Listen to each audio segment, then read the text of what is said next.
ఉన్నటువంటి అబ్బాయిని ఉద్యోగం నుంచి అతనే వెళ్ళిపోయాడన్నారు. బట్ అతను ఈవెన్ ఎగ్జామ్ ర్యాంక్ వచ్చేదాకా కూడా ఆన్ డ్యూటీలోనే ఉన్నాడు.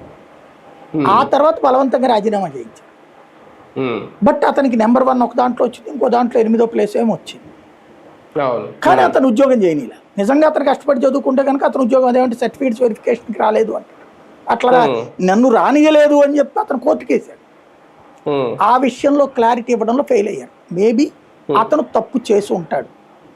అది ప్రభుత్వం అతను అరెస్ట్ చేస్తే మొత్తం డిఎస్సి నాశనం అవుతుంది. అందుకని అతనొక్కడి తప్పు కారణంగా అతనొక్కడు తన వ్యక్తిగత స్వార్థం కోసం చేసుకున్న పని కారణంగా టోటల్ ఇన్ని లక్షల మందిది వ్యవస్థ నాశనం అవుతుంది అన్న ఉద్దేశంతో ఆగుండొచ్చు ప్రభుత్వం. ఆ ఆస్పెక్ట్లో చూస్తే మంచిదే. కానీ నీట్ లాంటి వాటిలో అట్లాగ ఒకళ్ళిద్దరిదే కదా టోటల్ పరీక్ష లాగిని.